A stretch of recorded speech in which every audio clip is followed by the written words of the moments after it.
Africa. There's entire countries that do not have an actual credit rating, never mind the individuals. So how do you boldly go where no infrastructure or banking has gone before? Wi-Tricity is wireless electricity. It's also part of this. Use ultra wideband for a mesh network with some drones up in the air, and you have some fixed points, and the vehicles create their own wireless mesh network, internet, electricity throughout the entire place.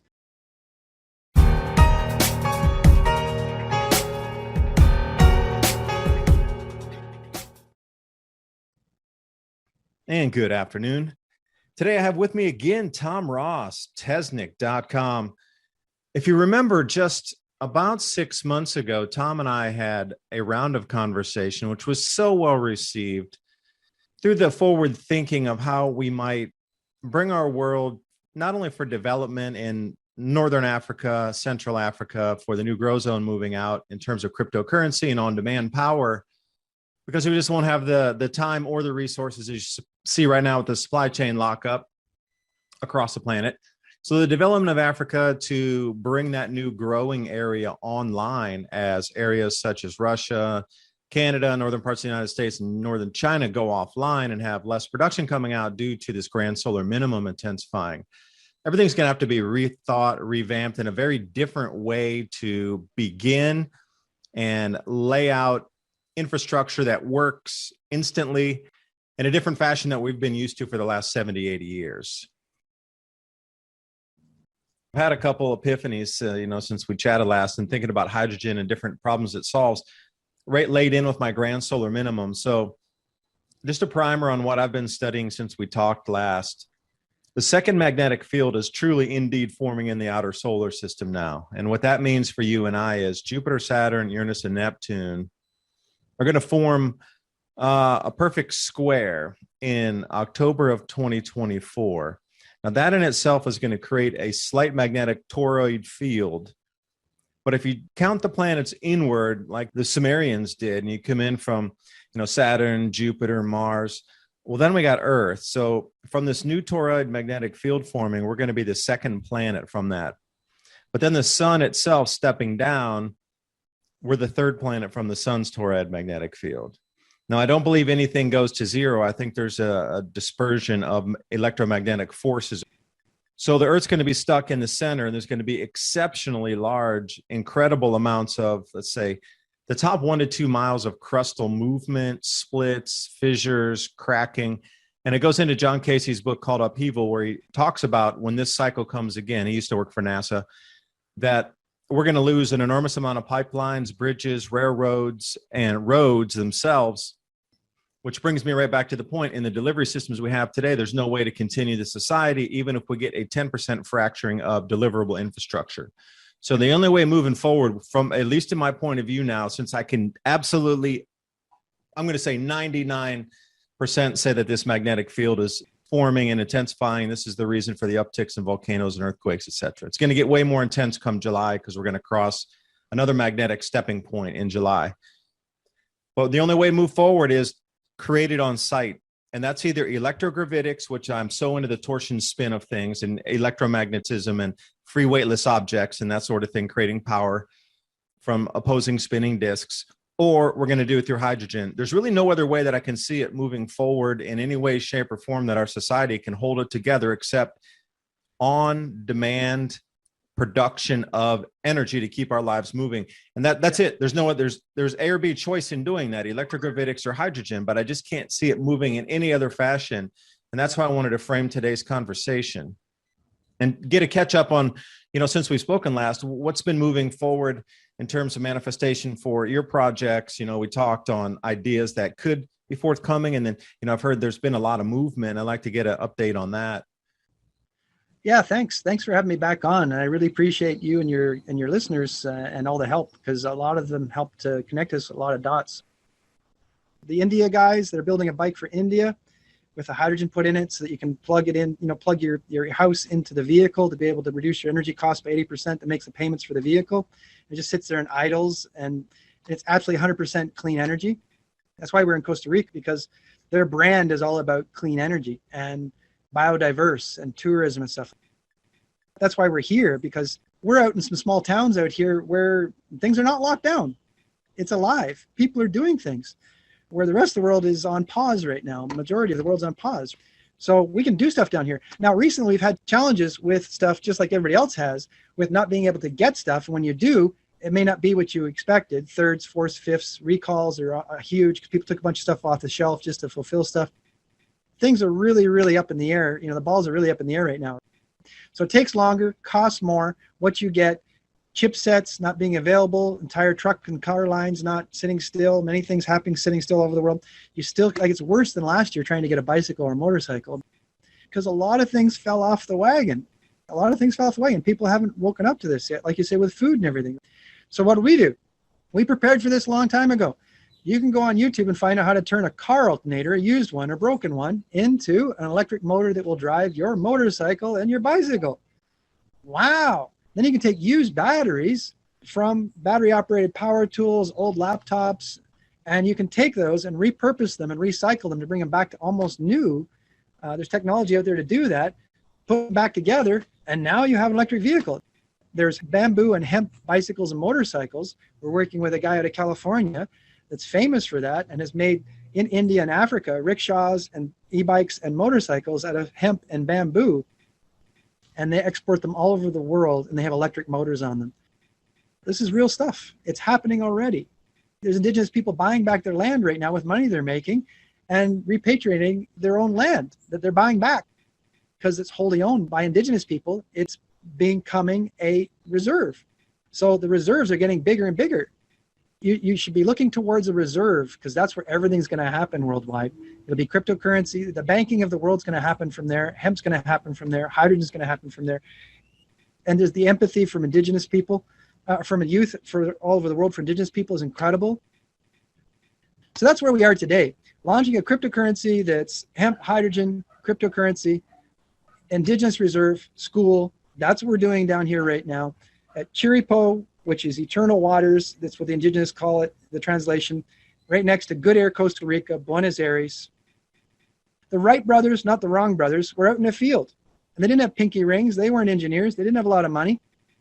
Mr. Benz, who invented and patented the car, was a bicycle shop. Harley Davidson, bicycle shop. The reason we're doing motorcycles and e-bikes is because it's 5x what cars are, and they do 100% more emissions. And you can get them to the market much faster and more relevant to the market. Cars plateaued about 4 years ago and are going down in numbers. So that's where we are today. So if I was going to ask you, then what do you want people to do? We've had a decent conversation here about a few things moving forward, and I'll ask you a couple more questions after this. But, what would you like people to do to reach out to you and contact? I mean, if I wanted to talk to you and said, Tom, you're super interesting, and I heard a lot of valid points and some things where our companies are working on as well. What's the ask that if they were going to contact you? I mean, what do you want people to reach out to you about? So look at Akon and his cryptocurrency in Africa and what he's doing over there in Senegal and building, with solar panels and stuff that he's doing over there to be able to make a better world. So it's the same type of format. The reason we're doing it is one main reason. Africa. There's entire countries that do not have an actual credit rating, never mind the individuals. So how do you get, boldly go where no infrastructure or banking has gone before? You want to go where you don't have to displace any business models or business partners and, bump uglies type stuff, and, bend noses, right? We want to go to like 1.8 billion people in Africa and other places like that so that this gets critical mass very quickly. But we need to turn it into a service, not a product, because we don't have the capital in order to be able to create this infrastructure in a box with hydrogen, hemp, and cryptocurrency over there. And then that will give us the numbers where the rest of the world has to do it because economically they won't be able to compete in the global market.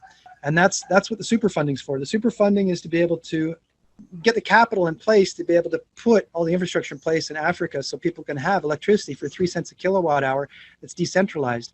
We also have a chipset that is open source through Luke and Luke Layton. And he actually has a chipset so you don't have to have backdoor issues, that people keep talking about on the internet. And you decentralize it. So it's Wi-Tricity is wireless electricity. It's also part of this. Use ultra wideband for a mesh network with some drones up in the air. And you have some fixed points, and the vehicles create their own wireless mesh network, internet, electricity throughout the entire place. There's no big bug bunny switch that anybody can do. Nobody can just turn off your internet and turn off your electricity and say, hey, do what I tell you to do. That's now over because of open sourcing this technology. Okay, everybody has access to decentralized power, communications, transportation, and then we come to food. 50% of your food costs is the transportation. It's the oil, the petrol dollar that, you know, that made that stuff what it is to get to where you are. So we're doing farm to fork.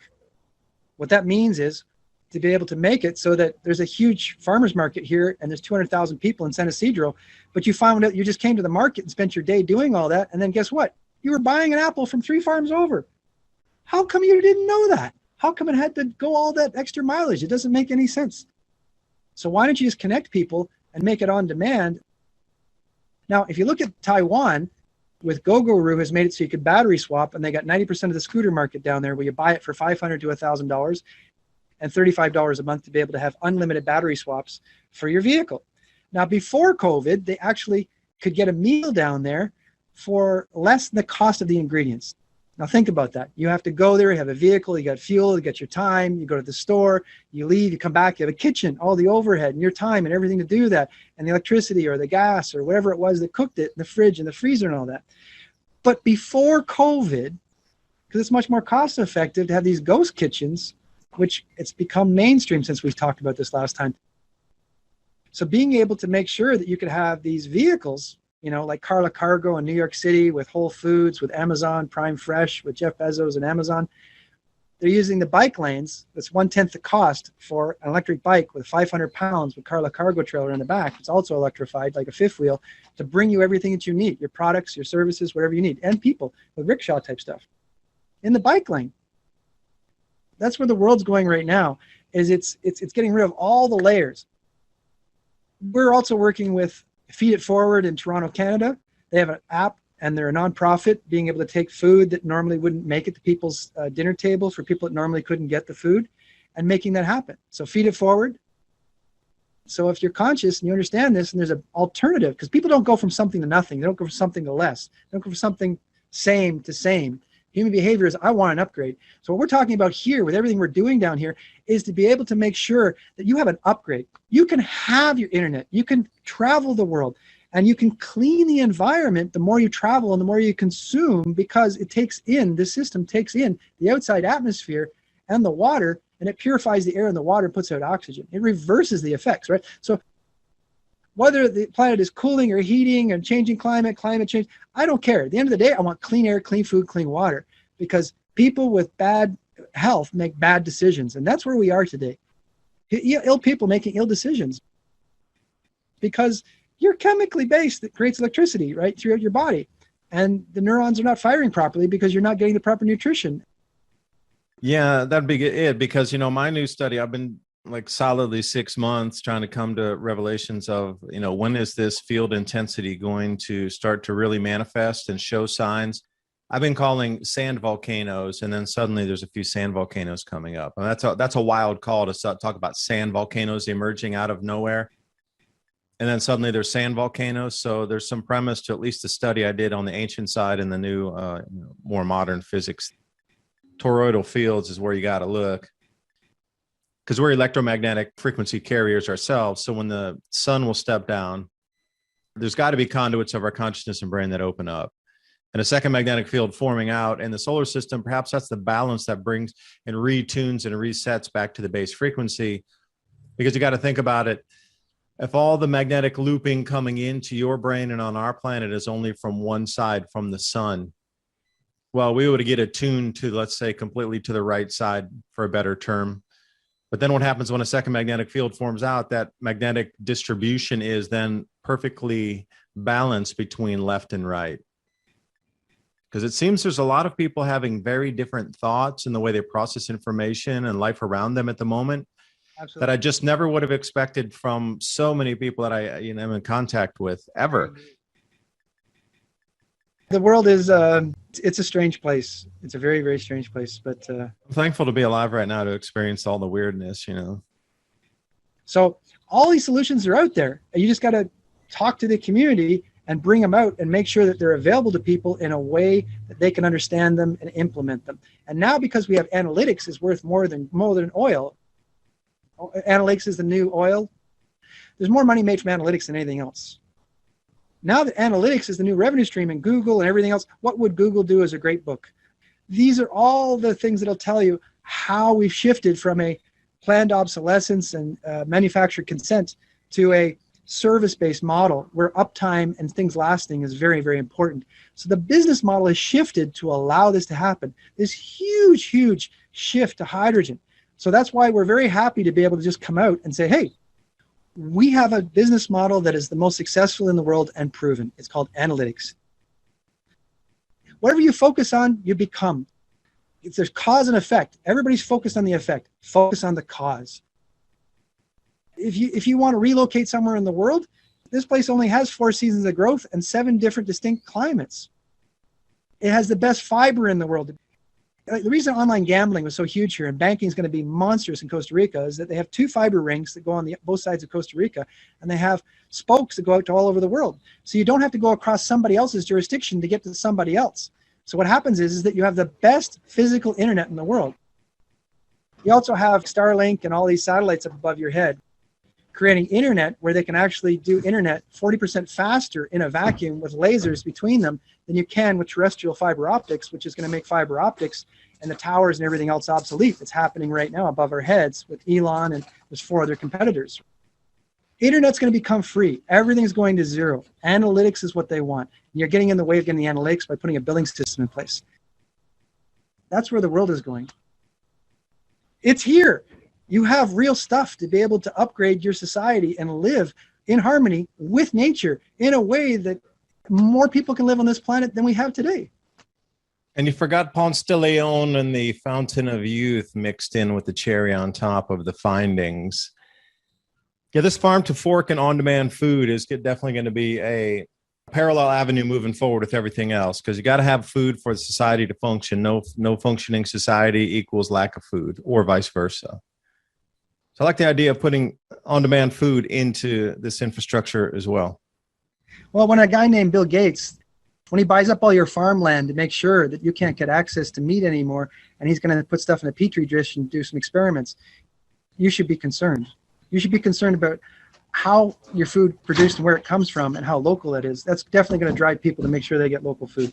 Well, we should be outright offended, yet nobody wants to ask these simple questions because, A, you're limited on what your reach will be further out into the internet if you ask such questions, and then B, the woke masses will try to stop you from asking such simple questions.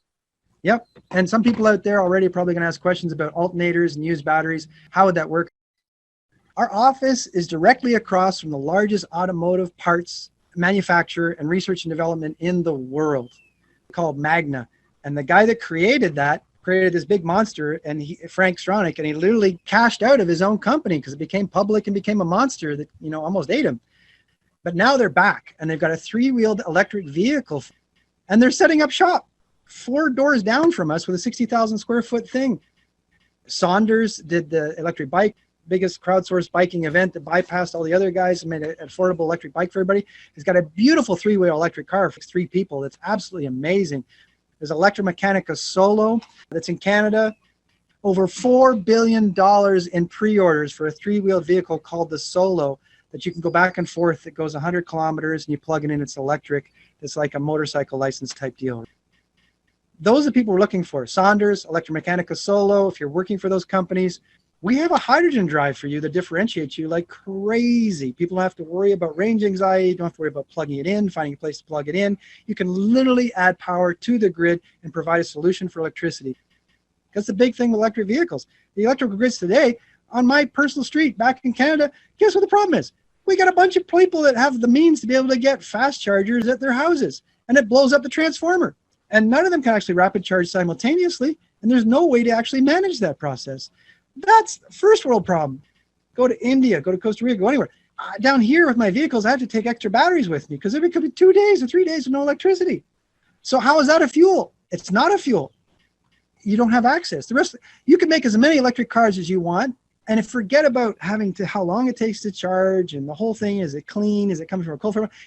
The electrical grids today cannot support what they have for demand and do not have the intelligence to be able to differentiate between these things to be able to have a smart grid to be able to hang these things off of. It just doesn't exist.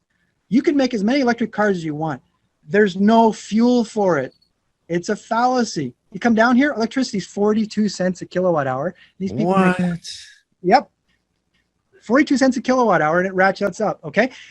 You pay your electricity bill if you're a small restaurant or a convenience store here, and it's more than your mortgage and everything else combined.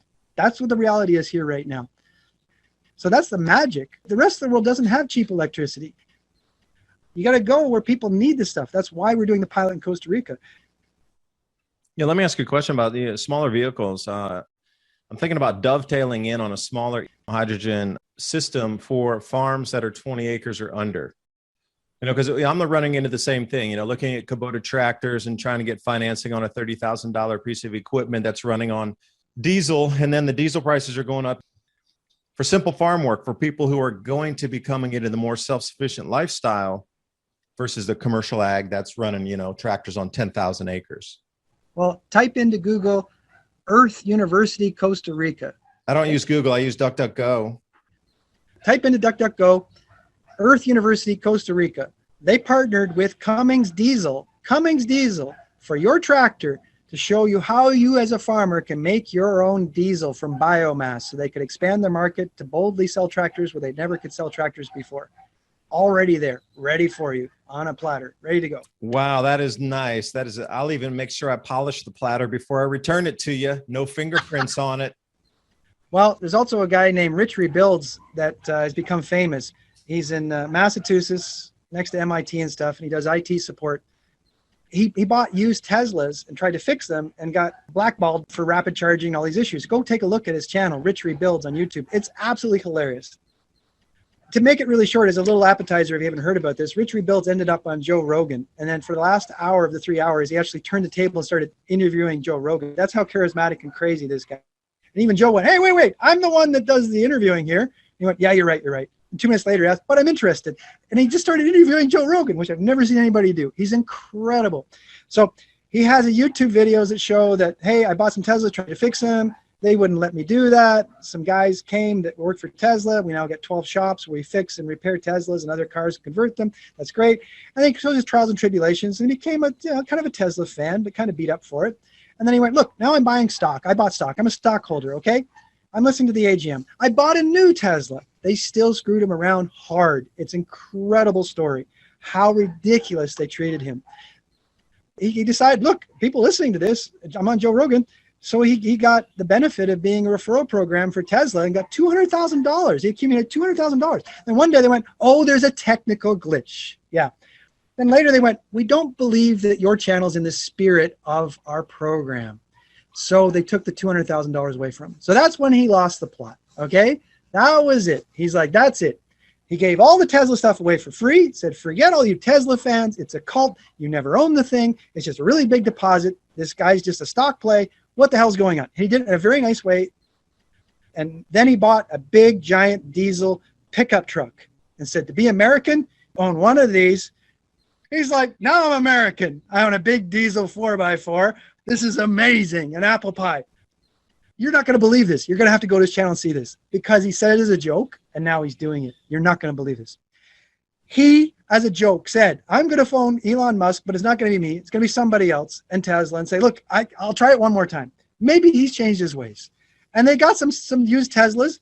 And guess what? They said, can we get some parts to fix this thing? They said, no way. He's like, okay. So he phoned GM. GM went, yes way. So GM sent him an LS motor and he's torn apart and halfway through a Tesla as a sleeper with a V8 motor sitting in the front of it, rear wheel drive, with all the wiring intact, with everything looking exactly like a Tesla, doing wire discovery, all the painful stuff. It's the most amazing thing I've ever seen. And he's literally making the Tesla computer work for all the instrumentation, everything. So if you looked in, you would not know. What you have to do to convert a Tesla to a gasoline vehicle is absolutely ludicrous. So we said, how would you like to be the David and Goliath here? Okay, we'll give you the rock and the slingshot. It's called hydrogen and a linear generator. And we're going to put it in your hand and you're going to put it on your vehicle and you're going to show how you converted actual Tesla to a combustion engine and hydrogen that costs less and outperforms and better for the environment than an original Tesla. How do you like them apples? That's entertainment. And we're talking to them. If you want to influence an organization, you influence their customers, i.e., you eat their lunch. Nice. And all of you out there awaiting that episode, whoa, put the time clocks on. We'll give you the time to sound the alarm. The future has been born. Well, Tom, I appreciate you joining me here for the last hour. I know you're getting busy, a few things going on in the background there. So how should people reach out to you if they want to connect to you directly? Contact us at tesnic.com. That's the best way to talk. And Endless Sphere if you're into the technology side of stuff.